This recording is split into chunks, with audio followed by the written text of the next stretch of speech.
एक old man और एक यंग लड़की ये दोनों बाथरूम में फंस जाते हैं।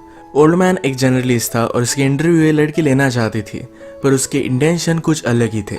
हेलो फ्रेंड्स, आज मैं आपको मैड्रिड 1987 या 2011 की एक फ्रेंच मूवी एक्सप्लेन करने वाला हूँ। ये kind of hang out movie है, तो इसके कन्वर्सेशन को आप रिलैक्स कर कुछ खाते हुए एंजॉय कर सकते हो। तो बिना किसी देरी के एक्सप्लेनेशन स्टार्ट करते हैं। मूवी स्टार्ट होती है और हम हमारे मेन कैरेक्टर को, जिसका नाम है मिगेल, इसे एक होटल में राइट करता देख सकते हैं। ये न्यूज़पेपर के लिए राइट करते हैं और ये बहुत ही फेमस राइटर है। आज उसे मिलने के लिए एक लड़की आई जो हमारी और एक मेन कैरेक्टर है, इसका नाम है एंजेला। एंजेला आज मिगेल का इंटरव्यू लेना चाहती थी, वो भी अच्छे से राइट करना चाहती है, एक अच्छी जर्नलिस्ट बनना चाहती है। मिगेल एंजेला को कुछ ऑर्डर वगैरह करने के लिए कहता है। उसने बहुत पहले एक आदमी के बारे में आर्टिकल लिखा था, उसके बारे में वो बात कर रहा था। वो कहता है मैंने उसके बारे में आर्टिकल लिखा, पर इसके बाद ही उसकी डेथ हो गई थी, तो हमने वो पब्लिश नहीं किया।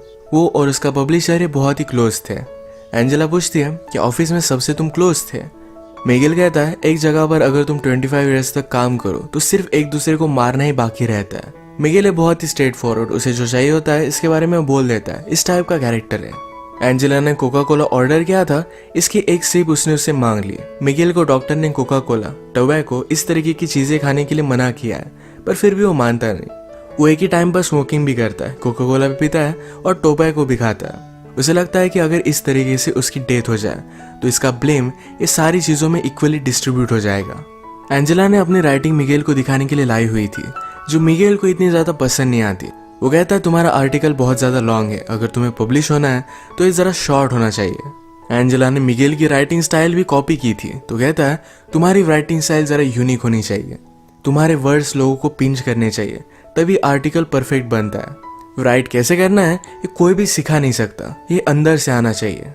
यही रीजन था एंजेला ने अपने कॉलेज में राइटिंग के कोई भी लेसन लिए नहीं थे, क्योंकि ये सिखाया नहीं जा सकता।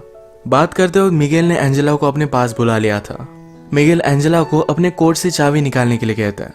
वो कहता है एक मेरे पेंटर फ्रेंड की है जो वीकेंड के लिए बाहर गया हुआ है, तुम्हें कॉल करने से पहले मैंने चाबी उससे ले ली थी, इसके बाद मैंने मेरा लक ट्राई किया। मिगेल एंजेला को अपने साथ वहां लेकर जाना चाहता था। वो उसे कहता है इंटरव्यू लेते वक्त हमारे बीच कोई भी डिस्ट्रैक्शन नहीं आना चाहिए। ये वहां पर पहुंचे, मिगेल एंजेला को टी वगैरह देता है। यहाँ पर अलग अलग पेंटिंग्स पड़ी हुई थी, तो मिगेल कहता है पेंटिंग ये आर्ट फॉर्म मुझे बहुत अच्छा लगता है। जब आप पेंटिंग करते हो उसके बाद भी कलर्स को स्मेल कर पाते हो, फिजिकली इसे एंजॉय कर पाते हो, पर राइटिंग का उस तरीके से कुछ भी नहीं है। एंजेला ने ग्लासेस लगाए थे तो उसने वो निकाल लिया, उसके बाद उसे किस कर लेता है। इसके बाद मिगेल ने कहा कि आजकल मुझे किसिंग में कोई भी इंटरेस्ट नहीं है, जैसा एज बढ़ता गया वैसे इंटरेस्ट चला जाता है। उसने फिर उसे कपड़े निकालने के लिए कहे। उसका मानना था कि एंजेला उससे कुछ सीखने वाली है, तो उसके बदले में उसे भी कुछ मिलना चाहिए। वो उसे क्लियरली बोल देता है कि मुझे जो चाहिए ये मैंने तुम्हें क्लियरली बता दिया है, इससे ज्यादा तुम और कुछ भी एक्सपेक्ट नहीं कर सकती। इसका मतलब ये नहीं कि तुम टैलेंटेड नहीं हो, पर फिजिकली मैं तुमसे अट्रैक्टेड हूँ। आजकल मैं किसी भी लड़की को सीड्यूस नहीं कर पाता, जब यंग था तब की बात अलग थी। अगर आज एंजेला के साथ उसका कुछ हुआ तो इसके बारे में वो लिखने वाला है। एंजेला को जरा अनकंफर्टेबल लगा तो यहाँ से वो चली जाती है। थोड़ी देर में माइंड चेंज कर फिर से वो वापस आ गई। उसने अपने कपड़े निकाले। मिगेल ने अपने फ्रेंड की कलर लेकर उसके बॉडी पर वो ड्रॉ करता है। इनके बीच में अब तक फिजिकली कुछ भी नहीं हुआ। इसके बाद एंजेला शावर लेने के लिए चली जाती है। मिगेल भी उसके पीछे पीछे आया। उसने डोर लॉक किया, वो भी शावर लेता है। शावर लेने के बाद एंजेला ने कहा कि अब मुझे यहाँ से जाना है, ये सब वो नहीं कर सकती। मिगेल को ये बात सुनकर बुरा लगा, पर एंजेला जब यहाँ से जा रही थी तो बाथरूम का डोर ही ओपन नहीं होता। ये डोर खराब था, पर मिगेल का फ्रेंड उसे बताना भूल गया था। एंजेला इसे खोलने का बहुत ट्राई करती है। मिगेल ने भी ट्राई किया, पर दोनों से खुल नहीं पाता। एंजेला बाथरूम की छोटी सी खिड़की से हेल्प मांगने की कोशिश करती है, पर मिगेल ने उसे कहा कि प्लीज ऐसा कुछ भी मत करो, अगर हम दोनों एक साथ पकड़े गए तो तमाशा हो जाएगा। वो एक फेमस राइटर है, तो स्कैंडल भी बन सकता है। मिगेल ने कहा कि मेरा फ्रेंड 2 दिन तक वापस नहीं आएगा, इतने टाइम में उसकी वाइफ पुलिस को कॉल कर देगी। एंजेला कहती कि मेरे पेरेंट्स उससे पहले ही जरा ज्यादा वरीड हो जाएंगे। ये इन दोनों के लिए प्रॉब्लम थे, तो फिर से खिड़की से आवाज लगाने लग जाते हैं, पर इन्हें कोई भी सुन नहीं पा रहा था। मिगेल कहता है हमारी सिचुएशन बहुत ही अजीब है, एक तो कॉमेडी हो सकती है या फिर ट्रेजेडी। एंजेला ने कहा कि अगर हम सेफली यहाँ से निकल गए तो एक कॉमेडी होगी, अगर मेरे पेरेंट्स को पता चल गया तो एक ट्रेजेडी में कन्वर्ट हो जाएगी। मिगेल पूछता है कि तुम्हारे फादर क्या करते हैं। एंजेला ने कहा कि वो मिलिट्री में है, उनका नाम उसने उसे बताया, तो मिगेल उन्हें जानता था। एंजेला की बड़ी सिस्टर को भी वो जानता है, उन दोनों में 17 ईयर्स का डिफरेंस है। मिगेल कहता है कि जब वो एक्टिंग क्लास में थी तो हम दोनों फ्रेंड्स हुआ करते थे। वो एक्चुअल में उसे लाइक करता था, पर उन दोनों के बीच में कुछ भी नहीं हुआ। मिगेल बहुत ही वरीड था कि उसकी वाइफ पुलिस को बुला लेगी। उसे एक राइटर की स्टोरी याद आई। राइटर हमेशा अपनी वाइफ पर चीट करता था। एक दिन वो घर पर ही नहीं आया। उसकी वाइफ को पता था कि वो किसी और लड़की के साथ है, फिर भी उसने पुलिस को कॉल कर दिया। कहा कि टेररिस्ट लोगों ने मेरे हस्बैंड को किडनैप कर लिया है। जब वो राइटर नेक्स्ट दिन उठा तो अपने आप को उसने डायरेक्टली न्यूज़ पर पाया। ये सब बहुत ही फनी बन गया था। उसकी वाइफ ने उसे एक लेसन टीच करने के लिए ये सब किया था। मिगेल कहता है कि तुम्हारी डैड और सिस्टर में कभी भी बनती नहीं थी, वो हमेशा फाइट करते थे। एंजेला ने कहा कि वो अब भी करते हैं। एक्चुअली एंजेला ने अपनी सिस्टर से ही मिगेल का नंबर लिया था। मिगेल कहता है एक बार मैंने उसे बताया था कि मैं उसे लाइक करता हूँ, पर उसने मुझे रिजेक्ट कर दिया था। अगर उसे पता चला कि हम दोनों किस सिचुएशन में हैं तो मैं वंडर करता हूँ कि वो करेगी क्या। आजकल एंजेला की सिस्टर ये बड़ी एक्ट्रेस बन चुकी है।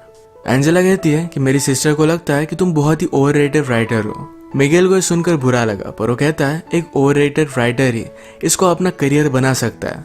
एंजेला पूछती है लोग क्या कहते हैं, क्या तुम्हें इससे कुछ भी फर्क पड़ता है। मिगेल पूछता है क्या अब भी तुम मेरा इंटरव्यू ले रही हो। मैं तुम्हें सब आंसर्स दूंगा, पर ये इंटरव्यू किस तरीके से एंड होती है इस पर ही डिपेंड करेगा। वो उसे टच करने वाला था, पर एंजेला उसे दूर जाकर बैठी। एंजेला कहती है तुम्हारे नॉवेल्स बहुत ही अजीब तरीके से थे, पर फिर भी उन्हें बहुत सारे अवार्ड्स वगैरह मिले हैं। मिगेल कहता है नॉवेल लिखते हो लोग बहुत ही ज्यादा टाइम लेते हैं, मैंने इसे प्रोफेशनली लिखा था। हर रोज में कुछ टारगेट रखकर इसे कंप्लीट कर ही डालता था। मिगेल एंजेला से कहता है कि फिर से ट्राई कर देखो, तुम्हारी आवाज सुनकर तुम्हें हेल्प करने के लिए कोई भी आदमी आ सकता है। सुंदर लड़की देखी नहीं और हर आदमी उसे हेल्प करना चाहता है। आवाज देने के बाद भी उसे कोई भी सुन नहीं रहा था। मिगेल फिर से एंजेला के पास आ गया। उसे कहती है मुझे सिर्फ यहाँ से जाना है, उसके साथ कुछ भी नहीं करना चाहती। एंजेला फिर से डोर को ओपन करने की कोशिश करती है। मिगेल कहता है कि जब आप यंग होते हो तो लगता है कि इस लाइफ में कुछ पॉइंट है, वो अपनी लाइफ कुछ अलग तरीके से जी लेंगे, पर बाद में पता चलता है कि लाइफ में बहुत सारी चीजें पॉइंटलेस थी। इसमें कोई भी मीनिंग नहीं था। हर एक की कोई ना कोई तो प्रायोरिटी होती है। मिगेल एंजेला से पूछता है कि आज सैटरडे है, अगर तुम घर पर होती तो क्या करती, क्या अपने फ्रेंड्स के साथ बाहर जाती। एंजेला को ये सब चीजें पसंद नहीं है। वो कहती है कि मैं बुक्स रीड करती। मिगेल को जो बुक्स पसंद है यही एंजेला ने भी पढ़ी हुई है, पर मिगेल कहता है हम दोनों के व्यूज इस पर बहुत ही अलग अलग होंगे, जैसे कि क्लासिकल म्यूजिक और एक रॉक बैंड में डिफरेंस होता है। मिगेल ने फिर यही टॉयलेट किया। वो कहता है प्यार के बारे में लोगों ने बहुत सारी चीजें लिखी है, पर बाकी चीजों के बारे में कोई भी नहीं लिखता। ये लोगों को ज्यादा रेजोनेट करती है। अपने राइटिंग में इन चीजों का तुम्हें ध्यान रखना चाहिए। मिगेल अब फ्रस्ट्रेटेड हो रहा था। वो कहता है हम दोनों यहाँ है, हम दोनों में एक टेंशन है, अगर हम कुछ भी नहीं करते तो टेंशन बढ़ता जाएगा। सब कुछ हो जाने के बाद शायद हम एक दूसरे को डिजायर नहीं करेंगे, पर फिर भी अट्रैक्शन बहुत ही इंपॉर्टेंट है।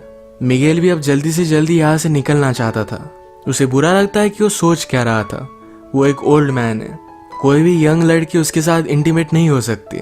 वो कहता है कि मेरी वाइफ को मैं बहुत प्यार करता हूँ, पर फिर भी कभी कभी आपको आइसोलेशन की जरूरत होती है। हम दोनों यहाँ पर इस तरीके से एक साथ है, अगर हमारे बीच में कुछ भी नहीं हुआ, पर फिर भी लोगों को लगेगा कि कुछ ना कुछ तो हुआ है। ये उसे एक ट्रेजेडी की तरह लगता है। एंजेला फिर उसके पास आ गई और ये दोनों इंटीमेट हो जाते हैं।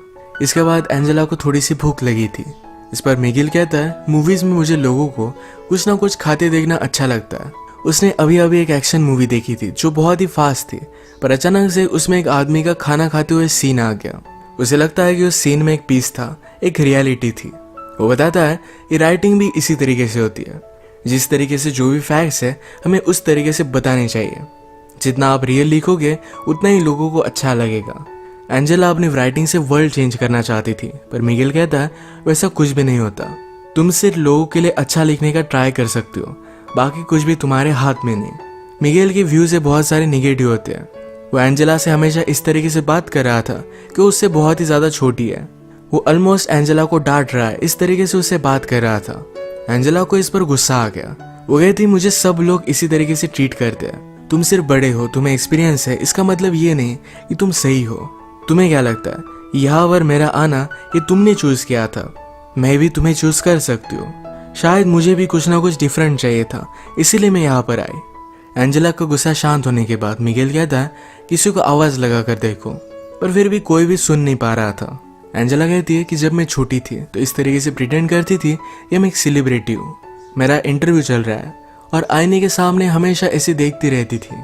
मिगेल कहता है लोग अपने आप को जैसे है इस तरीके से एक्सेप्ट नहीं कर पाते, इसलिए कुछ ना कुछ ज़्यादा पावरफुल बनने की कोशिश करते हैं। ये बात एंजेला ने भी रियलाइज़ की थी और इसके बाद उसने मिरर के सामने इस तरीके से प्रिटेंड करना छोड़ दिया। सब्जेक्ट को चेंज करने के लिए मिगेल कहता है क्या तुम्हें मूवी देखनी है। एंजेला पूछती कि हम कैसे देख सकते हैं। मिगेल ने फिर उसे स्टोरी बताना स्टार्ट किया। वो कहता है कि एक फैमिली थी, मदर, फादर और उनका एक बेटा था। एक दिन अचानक से बेटे ने अपने बेड से उठना बंद कर दिया। पहले तो पेरेंट्स को लगा था कि शायद स्कूल नहीं जाना चाहता, तो उसने साइकोलॉजिस्ट से उसकी बात करवाई, पर फिर भी बेटा मानने नहीं वाला था। साइकोलॉजिस्ट ने पेरेंट्स से कहा कि इस तरीके से आप प्रिटेंड कीजिए कि सब कुछ चीज़ें बहुत ही नॉर्मल है। बहुत दिन बीतते गए पर फिर भी वो अपने बेड से उठा ही नहीं। फादर और मदर ने फिर डिसाइड किया कि हम इसे लेकर कहीं वैकेशन पर जाएंगे। ये अलग अलग प्लेसेस पर घूमे। घूमते घूमते एक जगह पर मेला चल रहा था। इस मेले में अपने बेटे को बेड पर ही लेकर गए। वहां पर एक लड़की से उसने बात की। वो लड़की भी उसके प्यार में पड़ गई। उनका बेटा फिर भी बेड से उठा ही नहीं। उस लड़की को बहुत बुरा लगा और वो भी फिर बेड में ही रहने लग गई। ये बात देखकर सारे विलेज वालों को लगा कि शायद ये बीमारी कंटेजियस हो सकती है। उन्हें यहाँ से बाहर निकाल दिया गया और भी थोड़े दिन बीत गए। एक रात आई जो बहुत ही ब्यूटीफुल थी। मदर और फादर एक दूसरे की कंपनी एंजॉय कर रहे थे। वो दोनों जंगल में गए और एक दूसरे के साथ इंटीमेट हो गए। जब वो वापस आए तो उनका बेटा बेड से उठकर कहीं चला गया था। उन दोनों ने अपने बेटे को ढूंढने की बहुत कोशिश की पर उन्हें वो कहीं भी नहीं मिला। एंजेला पूछती है क्या इस स्टोरी की एंडिंग सैड है, मुझे तुम्हें क्यों सुना रहे हो। मिगेल उसे बताता है कि मदर ने अपने बेटे को ढूंढने की बहुत कोशिश की थी, उसे मिला नहीं, पर इस बात से वो खुश थी। उसका बेटा इस तरीके से रह रहा था, इस बात से वो तंग आ चुकी थी। उसे जो फीलिंग्स आ रही थी इस वजह से उसे गिल्टी लग रहा था। स्टोरी की तरह ही हमने आज जो भी किया ये गलत था। हमें इसके बारे में गिल्टी तो लगेगा ही, पर ये अब हो चुका है। इसके बारे में ज़्यादा सोचना सही नहीं। इसके बाद अगर हम फिर से कभी मिले तो तुम मुझे इग्नोर कर दोगी। तुम्हें गिल्टी तो लगेगा पर यही करना सही होगा। इसके बाद थोड़ी देर में मिगेल को किसी का आवाज़ आया। उस आदमी को बुलाकर कहता है कि प्लीज़ मेरे फ्रेंड को कॉल करो, मैं यहाँ पर फंस चुका हूँ। थोड़ी देर में मिगेल का फ्रेंड भी वहाँ पर पहुँच गया। जिस तरीके से मिगेल ने कहा था कि तुम मुझे अनदेखा कर कर यहाँ से चली जाओगी, उसी तरीके से एंजेला यहाँ से चली गई। जाने से पहले एंजेला ने उसे कहा कि सिर्फ एक इंसिडेंट था, इसी तरीके से मैं उसे ट्रीट करूंगी, मुझे इसके बारे में कोई भी बुरा नहीं लगेगा, ये सिर्फ उसके लिए एक एक्सपीरियंस था। इसी के साथ ये मूवी एंड हो जाती है। अगर हम इस तरीके की हैंगआउट मूवीज देखें तो इसमें सिर्फ कैरेक्टर को और भी ज़्यादा जान देना, उनके साथ कन्वर्सेशन एंजॉय करना, यही सिर्फ एक पॉइंट होता है। तो इसी टाइप की आज की हमारी मूवी थी। अगर आपको एक्सप्लेनेशन अच्छा लगा तो प्लीज़ इसे लाइक और कमेंट ज़रूर कर दीजिएगा। मैं बहुत सारी मूवीज़ लेकर आता रहता हूँ, तो प्लीज़ इस चैनल को सब्सक्राइब कर दीजिए और बेल नोटिफिकेशन आइकन दबाना मत भूलिएगा। हम फिर से मिलेंगे और एक नई मूवी के साथ। तब तक के लिए थैंक यू और आप अपने आप का ख्याल रखिए।